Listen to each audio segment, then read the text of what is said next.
International transformation and success coach Myrna Morris-Young delivers life-changing strategies as the host of the Mindset Transformation radio show and podcast. Each show gives you practical tips on living your best life now by changing your mindset to change your life. I am grateful that you have tuned in today from all over the world. I believe that the Spirit of God led you here so that you can receive insight, revelation, and knowledge to see the next step in front of you as God reveals His purpose and destiny in your life. And now, here's Coach Myrna. Welcome to the Mindset Transformation radio show and podcast. I'm your host, Coach Myrna Morris-Young, and today I want to speak to you on the topic of finding your purpose. As we start 2017, we know that we come into it with a whole bunch of hopes and aspirations. Most of you would have created resolutions, and you want the year to end better than you started. And one way to do that is to connect with your purpose, because we all have one. The Bible teaches that people without a vision shall perish. That is the same statement that God made to Adam and Eve in the Garden of Eden. He told them that if they ate from the tree of knowledge, then they will surely die. And they did. Not a physical death, but a spiritual death. In a similar way, the Bible teaches that people without a vision shall perish. Now, a vision is a goal, a purpose, but anything that sees a future better than you have today. Again, without a vision, you don't have a physical death, but you die spiritually. You see, having a purpose inspires you to live and not die. You wake up every morning excited about the day, about what the day can bring. You live in hope. You have faith. I was reading my newest book that I just ordered from Dr. Dwayne Dyer. And right at the very first chapter, he made a statement that I want to share with you because it's profound. He says that purpose inspires you. The word inspire comes from the Greek word in spirit. When you are inspired by some great purpose, some extraordinary project, all your thoughts break through their bounds. Your mind transcends limitations. Your consciousness expands in every direction, and you find yourself in a new and wonderful world. That's from Dr. Dwayne Dyer. Now, this is exactly what happened to my daughter, Keshia Marie Morris. From the age of about 11, she was immersed in the Word of God. Every Sunday and Wednesday, I would take her to church, and she listened to the Word in church. Every year, she would attend a Bible camp where the group did daily devotions and spend most of their day strengthening their connection to God. This is where she thought she got her first direction on what her purpose was supposed to be in life. Until she had an epiphany much later, maybe 10 years later or so, similar to what Paul had on the road to Damascus. She immediately took action and made the 180-degree turn to going to her real purpose and not her imagined one. My partner, Coach Dan Willms, and I interview Keshia in our weekly video program that we have that's called You Asked For It. Now, I will share that interview with you so that you can hear from Keshia how God turned her around and how she actually found her true purpose. So, listen in. It's a pleasure to have you here. It's a pleasure to be here. I'm sure you are happy to be here. We are in Florida and you were freezing. It was definitely freezing in D.C. I am so glad to be here in the 80 and 90 degree weather. It's wonderful. Perfect. Awesome. And the reason that we brought Keshia here today as our guest is because we have a very interesting question from someone in California who sent in the question, how can we find our purpose? And this is a profound question because each and every one of us should be asking this question. We should be always working towards our purpose because that is why we were created. We were created to do something unique in this world. And unless you are working towards that purpose, on your purpose, then you will always feel disconnected and unhappy. So today we want to answer the question, how do we find our purpose? And Keshia has a remarkable story about how she found hers, which she will tell you about. So Dan, give us some background on the person that sent in the question. Well, she is very concerned because she's in early 40s and she's asking all those questions. Why am I here for? Why don't I feel happy? Why don't I feel that I'm doing something worth it in my life? So, and she wants to know what to do. So the first thing that came to my mind when I started talking to her is purpose. I said, honey, you need to find your purpose. And she said, so how come? And that's why we are here. So today, if you're wondering, what can you do to give more meaning to your life, to live a more fulfilled and more complete life, to understand why you're here, why you came here, and why so many things happen to you. And maybe the most important question is, what can I do with everything that's going on in my life? When you find your purpose, you find those answers because you finally understand who you truly are. And maybe the key is why you're here. So the question to you is how it happened. Well, that is a really good question. So I started my undergraduate career thinking that I wanted to be a psychologist.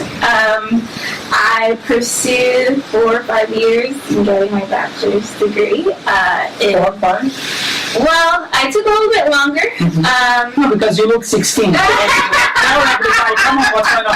Tell everybody how old you are. Because I have just a question. I'm 27. She looks 14. It's great. I have great genes. Yeah, you do. I'm sorry. Go ahead. I'm sorry. Yeah.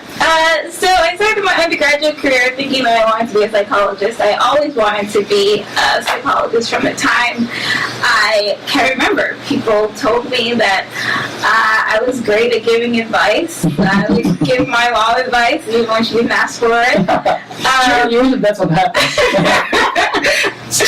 Yeah, so I just continued that and that mindset that, this is something that people say I'm good at, so let me, go ahead and pursue that as a career.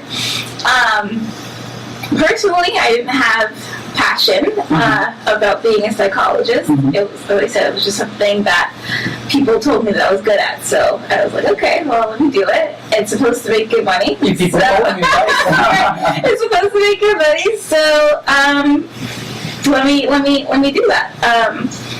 Now, the first inkling that I had that psychology was not my chosen field was I was actually in class one day. I was taking a clinical psychology class, and there was a very successful clinical psychologist, and he would go on about how many people he's helped, and but one of the first lectures that he had about the career path, one of my first questions is how much money do they make? And he said, oh, we live in love. Yeah, and he immediately said to me, it's not about how much money you make. If you're passionate about what you're doing, the money will come. And I said, and that put a seed in me that this is wasn't really something that I'm passionate about. I know that, I'm not gonna make it. yeah, if I'm not going to make money doing it, then I don't want to do it, you know? A couple years later, I graduated my bachelor's degree in psychology, and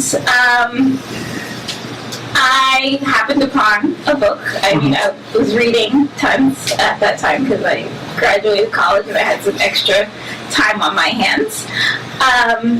So I was reading A Long Walk to Freedom by Nelson Mandela. Wow. I haven't read it. Must be amazing. It is an amazing... A Long Walk to Freedom. A Long Walk to Freedom. It's an amazing story about Nelson Mandela's journey from the time that he was a young man, starting out in South Africa, to a few years before the end of his life. So most people know Nelson Mandela's story through South Africa and what he went through with apartheid and him being in jail for, I believe it was 26 years. But the beginning of that story really caught me, and the end of that story really inspired me. What I took from that book wasn't a story of oppression.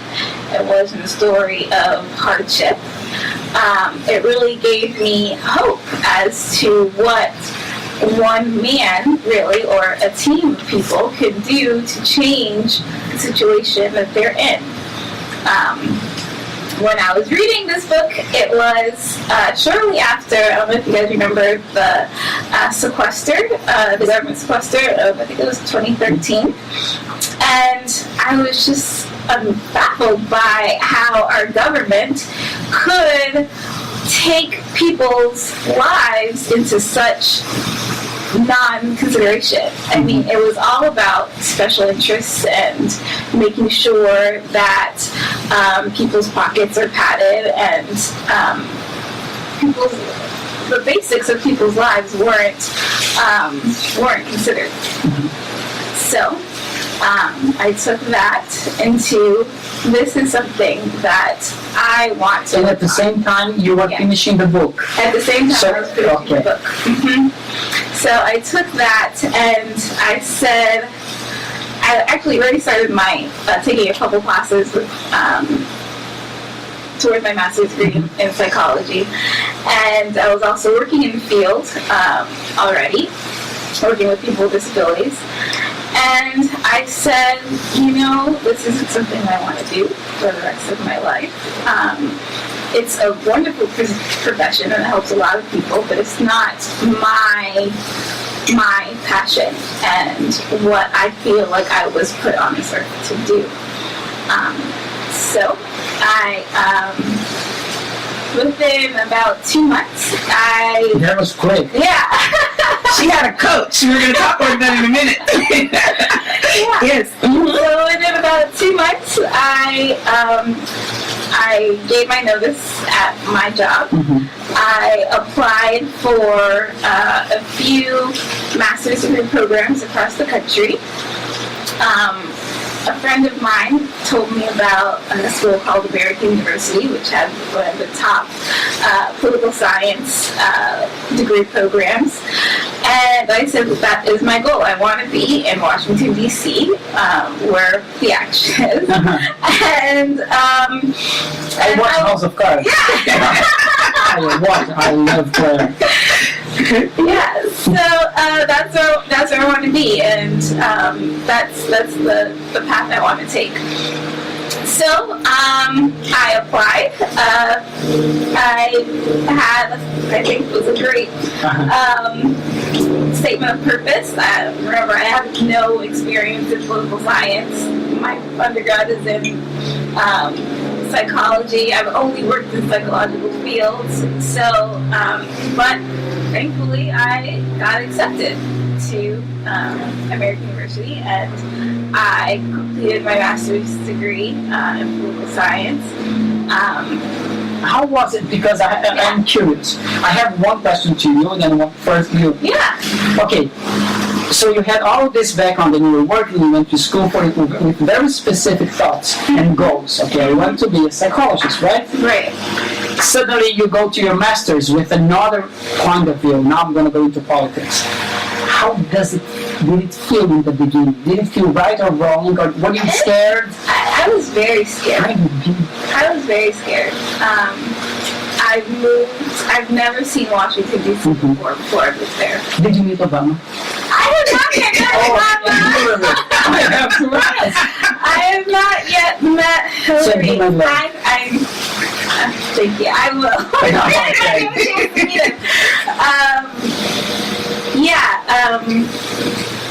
But I was very scared at that point. I went into one of the top universities with zero experience in the field. People around me, I was just like, oh my gosh, this person's so smart. You didn't know It's a horrible thing. I'm just like, well, me, coming from a psychology. I'm sure they will look at you. You were what? Yeah. A psychologist? Yeah.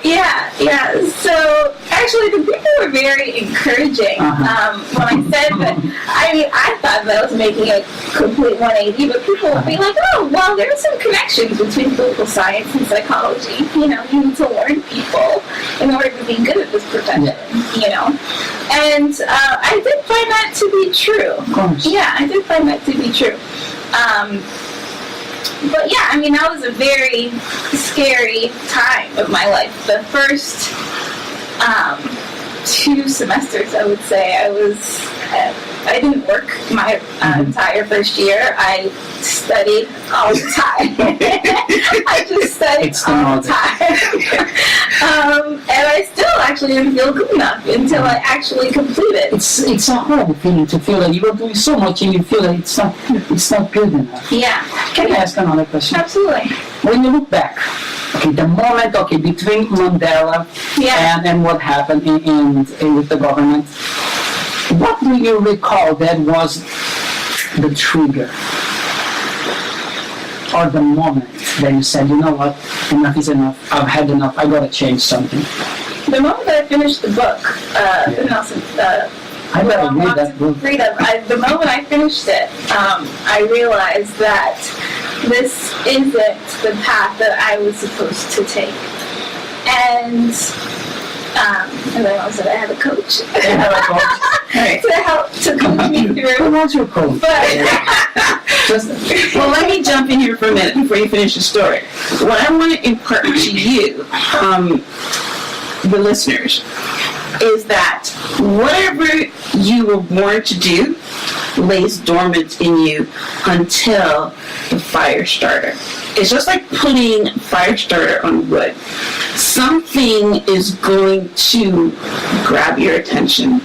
It could be an injustice that you see is happening to someone. It can be a book where the person that wrote the book inspires you. And whatever is in you comes aflame. And that's what happened with Keshia. She came out of that and said, you know what? I want to change systems. I want to be like Nelson Mandela, because he sacrificed his whole life for the people. It wasn't for him. I don't want to do this just for me. I want to make a difference in the world. Mother Teresa would have said the same thing. A lot of philanthropists and humanitarians would say the same thing. They are not in it for themselves. They are in it for what they can give to the world. And I will tell you that whatever your purpose is, God wants you to make a difference in the world. It's never for you, which is why service is always the most rewarding thing. So once that fire started in Keshia, and we sat down together and made a plan to how we can accomplish it, doors started opening. And that's one of the ways you know that you're in purpose, when things are easy. Anytime you have to force it, anytime you have to fight it, that means you're going against. She got into American University with no experience, with nothing no political. They asked her, were you ever a class president? Did you ever do any work in the field? She didn't know that. But she got in. And then she's going to tell you what she's doing now. But God also opened that door.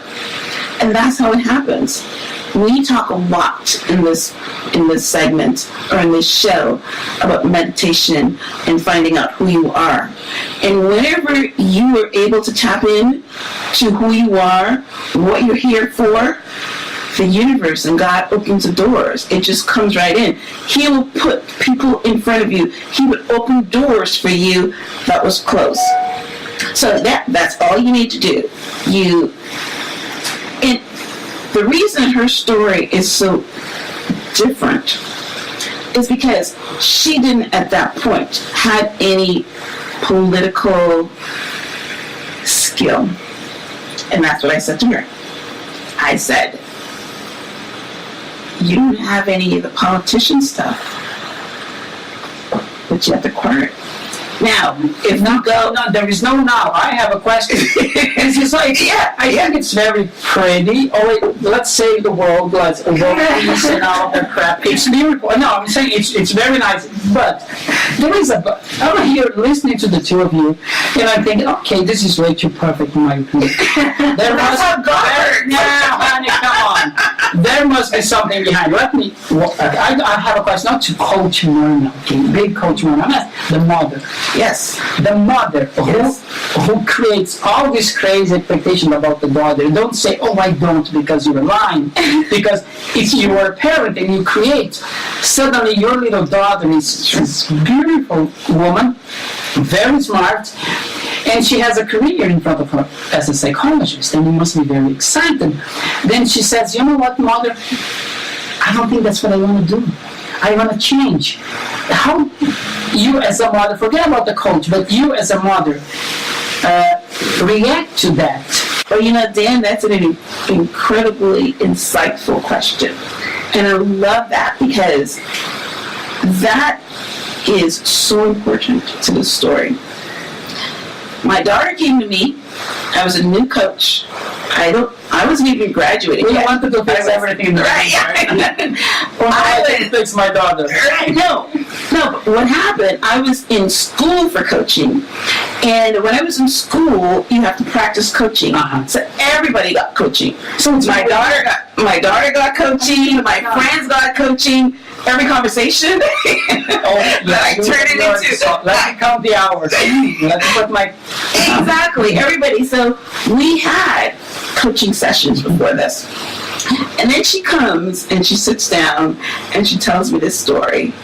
And I will tell you, as a mother, my first reaction was, this girl's throwing away her life. She's all the money that I spend. My sweet Mother Teresa daughter has no politician skills.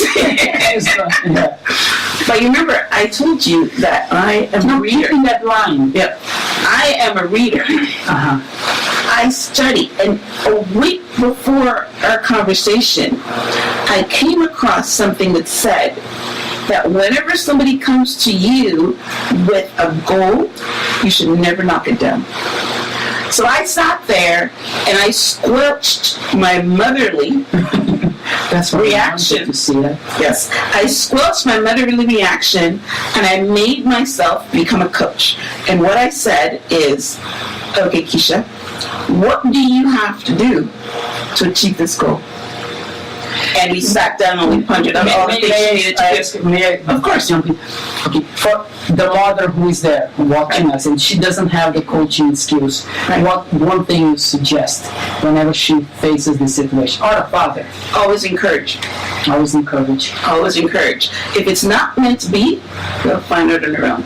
But you should always let them make a mistake. Yes, you should always encourage. Okay, right? Thank you. You don't need. We had talked just last week in our last session about the counselor that told you that you shouldn't be my mentor. Your mentor that told you. We talk about Les Brown that somebody told him that she should and because he had a learning disability that he would never make it as a coach. I mean, as a speaker, as whatever. You should not tear down somebody's dream. And if there's anything you take away from there, because guess what? She's on purpose. And we talk about the fact that she went across the country to live in Washington, D.C., tackled a subject that she didn't know anything about. It was very difficult. But guess what? I wanted to see all that. But guess what? She is now living it. Don't say she that. Is now to hear from her. Okay, hang on, but I want to say something now, because how you know you're in purpose is how you feel when you're doing what you're doing, right? So it is a feeling. It is a feeling. The thing is right now, I mean, as her mom, I know she works 10, 14 hours a day. And I would say to her, Keshia, you have to have balance. You can't work so hard. You can't do whatever. But she's doing it because she loves it. She's doing it because she's on purpose. So anyway, continue the story. Keshia, what do you do now?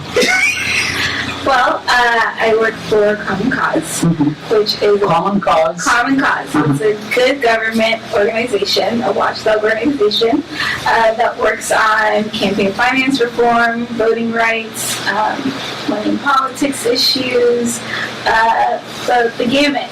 I mean, I came into the field saying that I wanted to get big money out of politics, and I remember saying that to my advisor, my current advisor, and he said, well, that's very specific, and you're most likely not going to find something. We was really good. Oh, no. You're most likely not going to find something in that field. There's only a handful of organizations that work on this. To make money, right? right, yes. Yeah, there's only a handful of organizations that work on this issue. You might want to expand your horizons a little bit.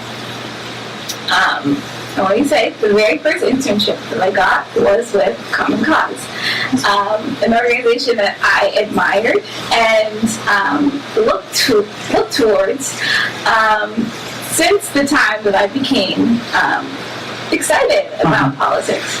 So, when actually I was home on summer break, and I saw a notification flash across my screen that my professor had posted that they were looking for a intern, and I dropped everything. That's what happens. I tell you, God puts things in front of you.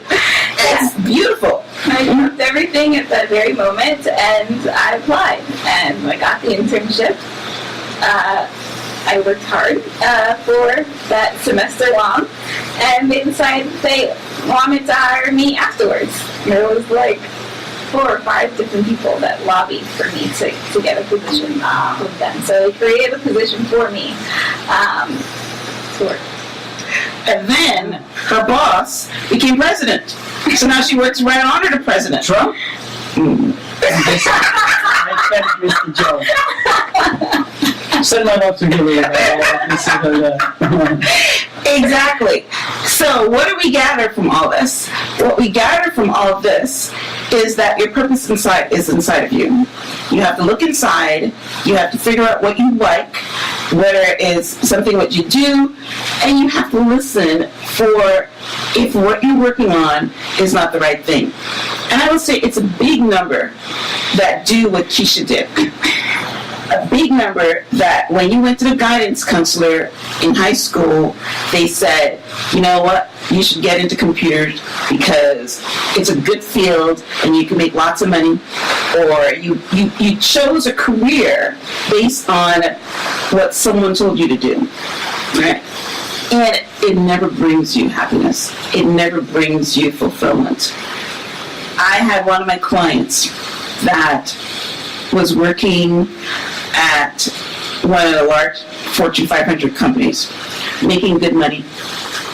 And she said she wasn't fulfilled.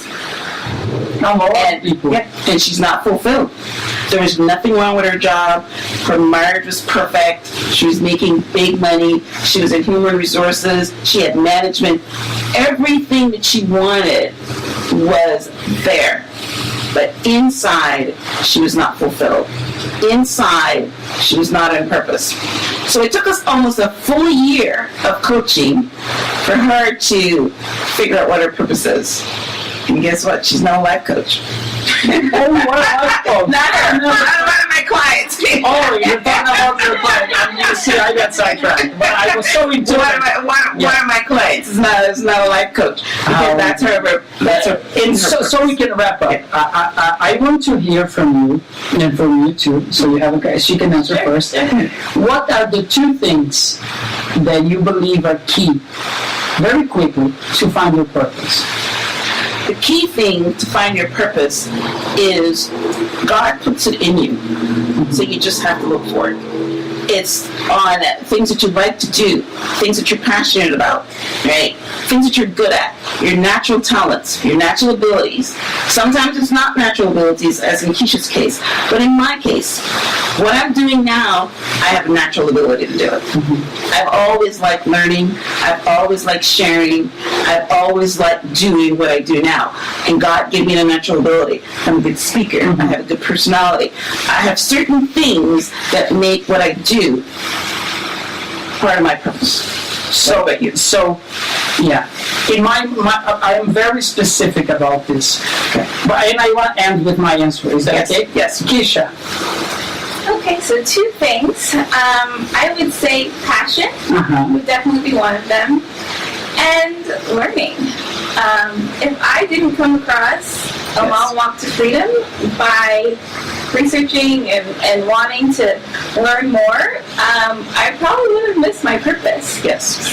So learning constantly. Yes, constantly learning. And that's what I do. Right.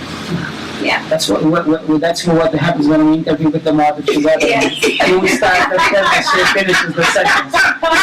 So you now can see, and we are not cutting this, what I had to go through it. But I survived. It's been amazing. I love it. All right.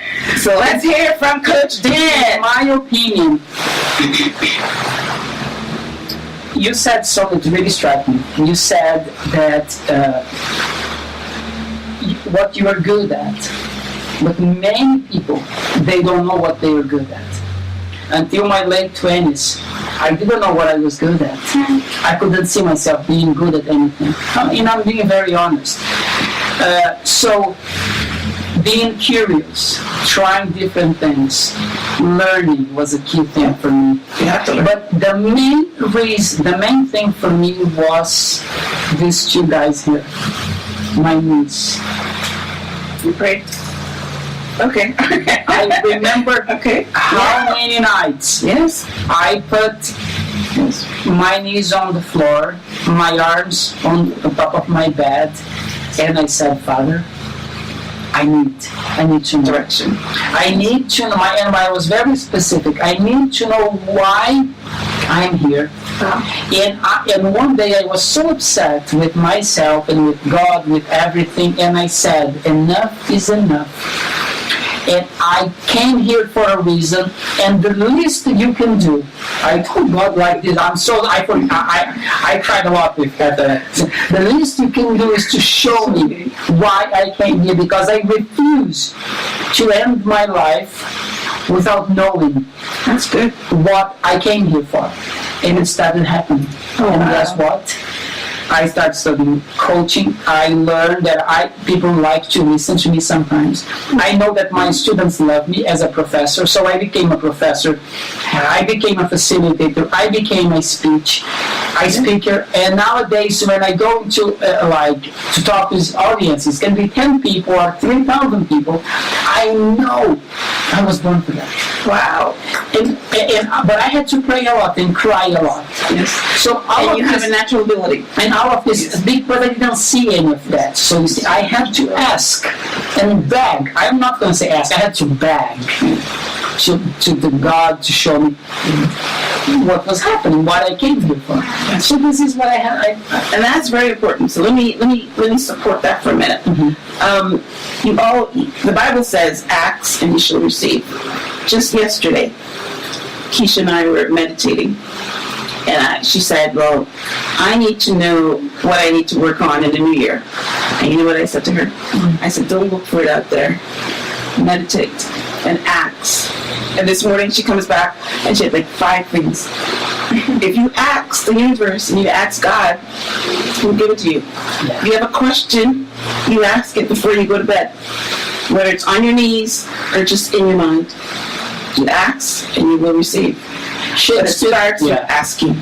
Shakespeare said, when you look outside, you dream.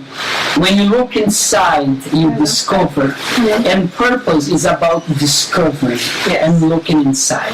Thank you so much. It's just so nice meeting you. I know. I love this. Well, you see, we are giving you life here. We are giving you information to stimulate what's inside of you. And if something that we say resonates with you, then you expand it. You take it further. Maybe something that Keshia said, because she said some powerful things. You're sitting at home and you're watching this and you're realizing that you too can make that change. Just go do it. Go for it. Yes. You can do it. Yes. Welcome back to the Mindset Transformation Radio Show and Podcast.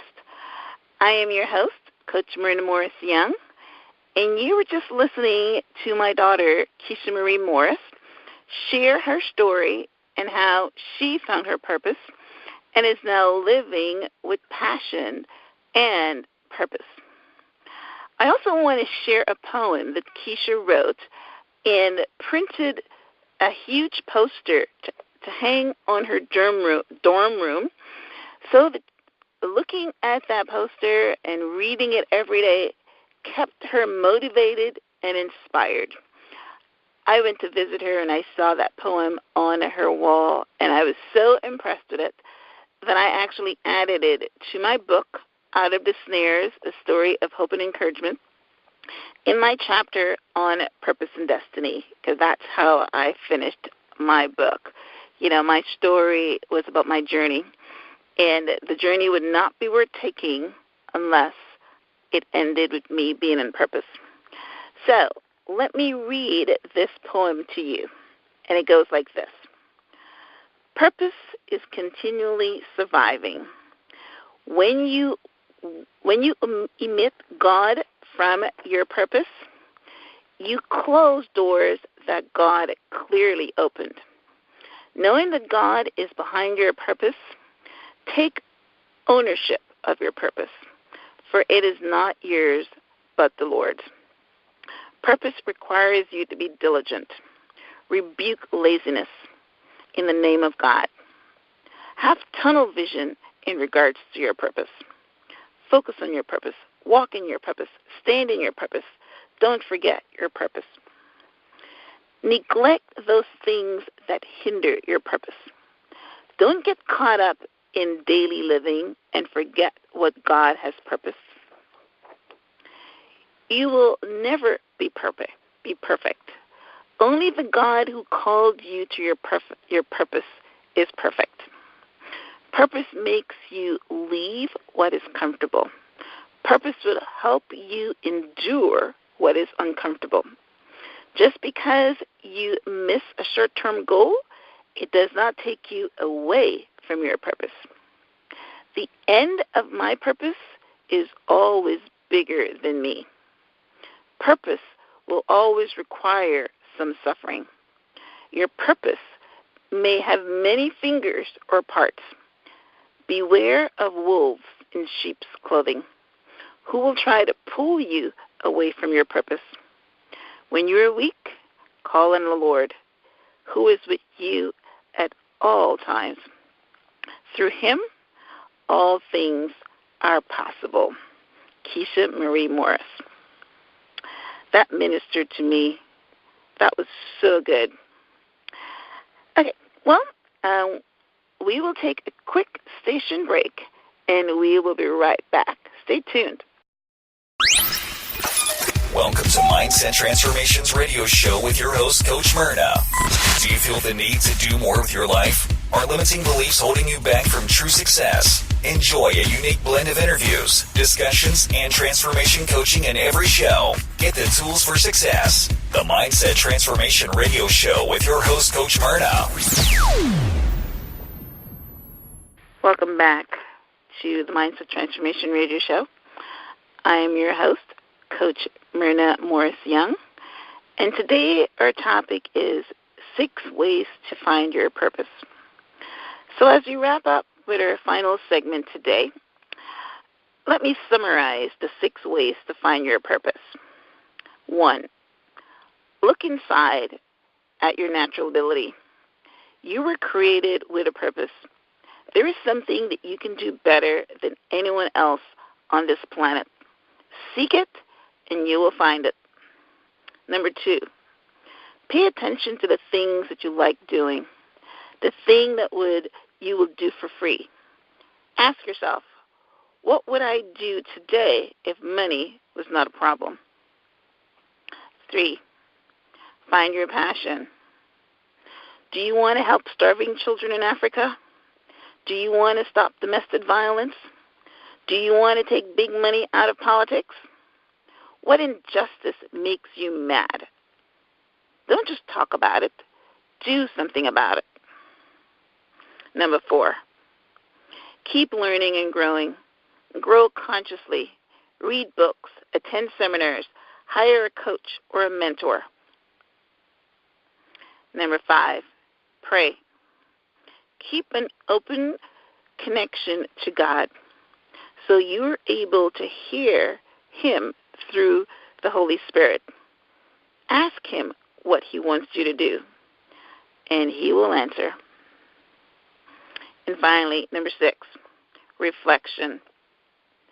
Do you know what you are good at? Are you aware of your strengths? Then find a quiet place every day and meditate. It is the only way to connect to Source and find out who you truly are. Namaste. To listen to this recording again or to listen to past recordings, subscribe to my podcast on iTunes. Search for Coach Myrna. You can also subscribe to my YouTube channel and just look for My Helps, which is MYHELPS. To contact me to be a guest on this show or for sponsorship opportunities, please send me an email at info@myhelps.us. That is info@myhelps.us. Or visit me on the web. I have a video blog. I have information about the classes that I offer in my coaching. And my website is www.myrnayounghelps.com. And Myrna is MYRNA, YOUNGHELPS. Until next time, this is Coach Myrna Morris Young saying good night and God bless.